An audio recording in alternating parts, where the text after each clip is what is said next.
So I'm quite lucky today to have with me the author of our Dark Sky book here, Moffat Skyscapes, and we have here Geoff. Now, Geoff, what inspired you to write this book? Oh, I've been interested in astronomy for years, and I just want to share my passion to the sky with other people. And when I found that Moffat was a dark sky town, I thought that was absolutely fabulous.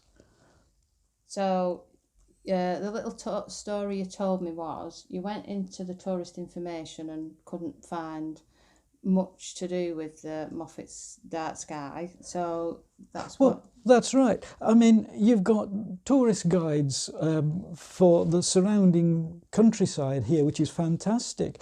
But what I've actually got here is a tourist guide for the night sky above us. So when's the best to look up at the sky and look at the Well, stars? any time in the winter. The sky diaries that I've put in the book cover, say, from the 1st of September right through to the end of March. Thereafter, the nights get shorter, the days get longer, which is great for holidays, but astronomers like really, really dark skies. It's a fantastic view you've got from here, Susan. I can see for miles. And that's just during the daytime. Do you know at night you can see for 150 million miles?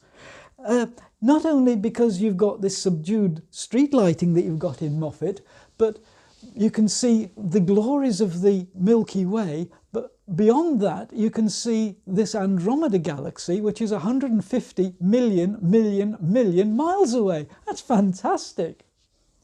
So you've just mentioned about the fabulous view and the Andromeda galaxy. Could you explain a little bit more about Well, that? yeah, the Andromeda galaxy, we're in this big galaxy which we call the Milky Way. And because we're inside it, we can't actually see what it looks like. But if you look at the Andromeda galaxy, then you can see what the Milky Way looks like if we were outside of it.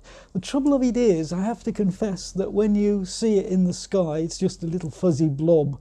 But if you'd got a telescope, then you would really see the structure of it. Well, we're lucky enough to be having an observatory built at the other end of town with a telescope in it. I believe you know this. Will I be able to see it with that telescope? Oh, yeah. Actually, that is quite a big telescope. Right. You measure the size of a telescope by the size of the lens or the mirror. Mostly telescopes have mirrors these days because they're cheaper and easier to handle. But what you're trying to do is gather as much light as you possibly can. So the bigger the mirror, the more light that you can gather, and the fainter and fainter the stars that you can see. Added to the fact that the resolution improves with the size of the mirror as well. Now, if you're an amateur astronomer, the smallest telescope that you've got is, say, a 6-inch. Most amateurs have 8-inch. I was fortunate enough once to have a 10-inch telescope, and I thought, wow, Moffat is getting, what is it, a 16-inch telescope. That's fantastic. That is unbelievable. You can see really, really faint stars and at fairly high resolution as well. You don't see the stars, the disks of the stars, but you certainly see the structure of these galaxies and nebulae. That's fascinating to say that we're having such a big telescope here in the observatory in Moffat.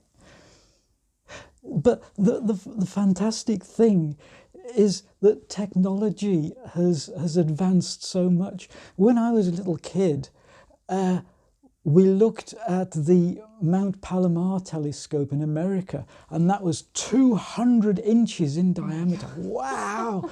The things you could do with that. And that, for many, many years, was the biggest telescope in the world. They've surpassed that now, it's true, but 200 inches. Now, the technology that you've got with this camera Yeah. is advanced so much more than over the years, and so has astronomical telescope technology. And they do reckon that the telescopes in the hands of amateur astronomers, I shouldn't call them amateurs, they are now citizen astronomers, that's the politically correct term, but the telescopes in their hands are now as powerful as the 200-inch was in my younger day. Of course, the 200-inch has improved as well now, obviously, but that gives you some idea of the power that the Moffat Astronomy Club has got in its hands. Yeah. It's fantastic.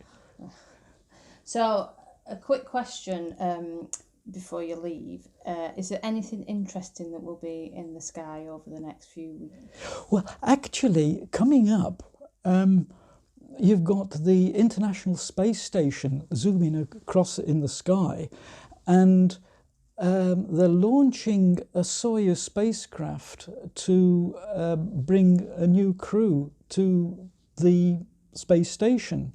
Now, it is possible, I can't actually give you a true prediction here because I'm not quite sure at what time the Soyuz is going to be launched. And how long it'll take to meet up with the space station.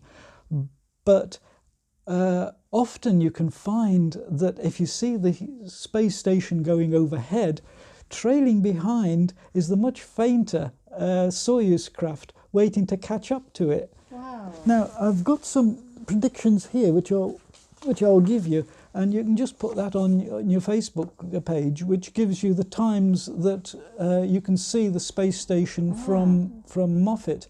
And as you can see, it's coming over in the early evening on the days in question. So if anybody's in the area, then pop into Moffat and you'll see the space station. So this is obviously the next couple of weeks.